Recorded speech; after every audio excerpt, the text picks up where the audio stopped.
Welcome to Pat Moriarty Surf.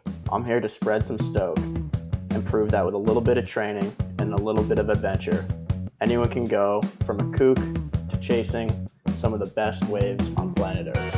I'm here to provide you with educational, entertaining, and relatable surf content. Subscribe, follow my progress, and support the dream. Alright, what's up, legends? Thanks for tuning in to another episode of Pat Moriarty Surf. Today we're going to be discussing my surf progression journey. 608 days since I left home and started chasing waves. It's been a super challenging journey to improve my surfing. A lot of bumps and bruises, lots of mistakes along the way. But I just wanted to give you guys an update on my surf progress, my journey. And if you're new to the channel especially, I think this is a good introduction to me.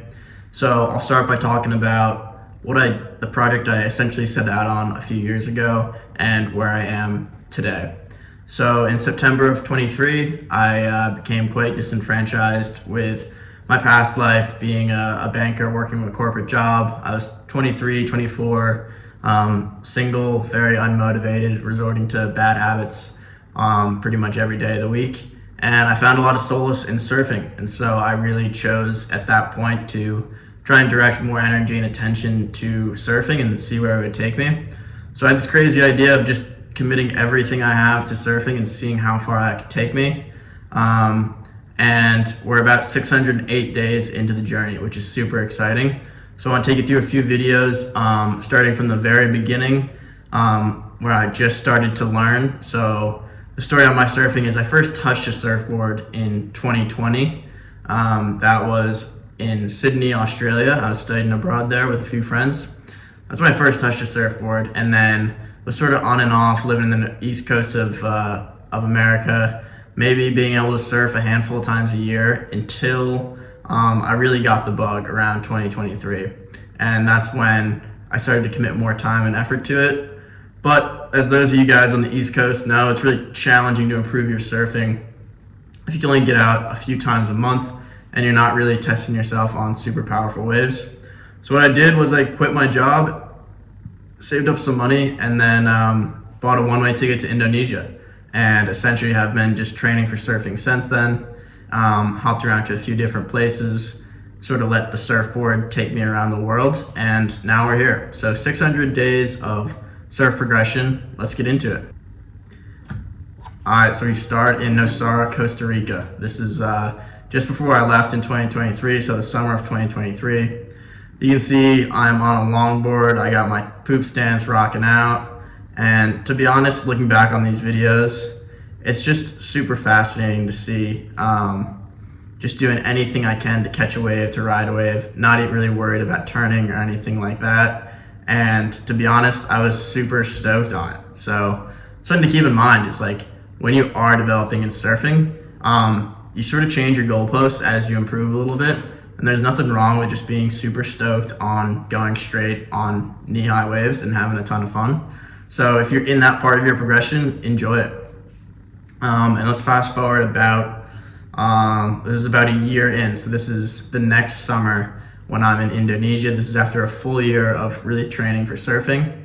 And I am in Lakey Peak, Sumbawa. Let's take a look at a few of the waves I caught. So you can see going left here, kind of figuring out how to turn, and then bog rail right there. Another wave.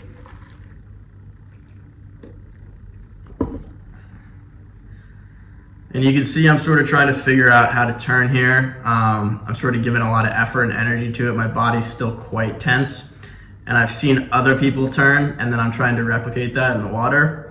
So a lot of times with surf progression, we see something, we try and mimic it, and then we sort of over-mimic it and we overthink it. I think it's pretty obvious in these clips. Yeah, I'm catching waves and they're solid waves, but really don't have any flow to my surfing at this point. And now this is just recently. So this is, when was it? March of 2025, so about 9 months after the previous clips there, where I'm back in Lakey Peak, Sumbawa. And so same wave, but definitely very different surfer. You'll see in these 9 months, I definitely progressed a lot more than in the previous year. So this is the same wave, and don't get barreled there. All the internet made fun of me for not getting barreled there. But look at how I'm able to turn on the side of this wave here, up and down. I'm surfing a bit more rail to rail, which was my goal for this trip to Indo, is trying to really engage that north-south movement. You'll notice in this video here, my body is much calmer and stiller. So much of surf progression comes down to keeping a calm body and having very small amount of wasted movements. So in this video, you can see that I'm much more controlled, and yeah, it's far from perfect, but it's definitely more controlled, and definitely more controlled than I was 9 months before. So this is another video of 9 months before. We're going backside, and you can see I'm sort of just hanging on for dear life here, not really worrying about doing any turns, just worrying about making the wave. And as again, there's nothing wrong with that. That's a stage of surfing where you're just excited to make some waves. And this was just from a few weeks ago, this next clip here at Hollow Trees in the Mentwise. And you can see my backside surfing, just much more relaxed, much more composed.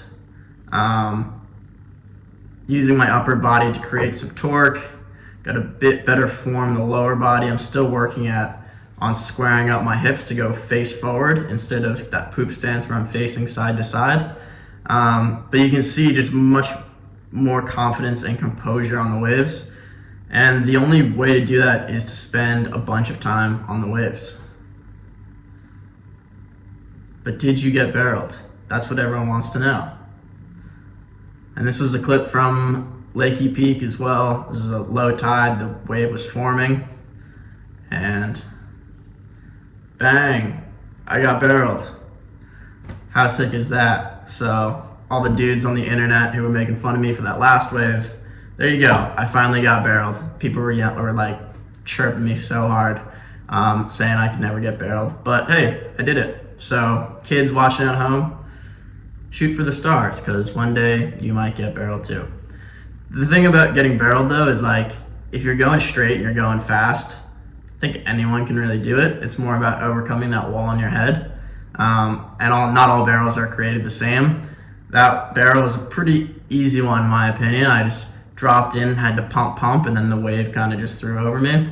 But we won't tell that to any of the girls watching, because they should think it's impressive. But anyway, getting barreled and sort of holding my own in bigger surf has allowed me to charge bigger waves and really improve my confidence in the water. And so this is a little clip from the Mentwise here, and you can see this is one of the days where I was really charging as hard as I possibly could. Double overhead waves, pulling into the tubes, and didn't make that one, but it's just part of the process. You got to pull into a lot of barrels that you won't come out of, and that's the only way that I found that I improved my surfing. So I hope this episode was informative to you guys, maybe an introduction to me if you haven't seen me before, and definitely like, subscribe, follow along, and more surf content coming your way.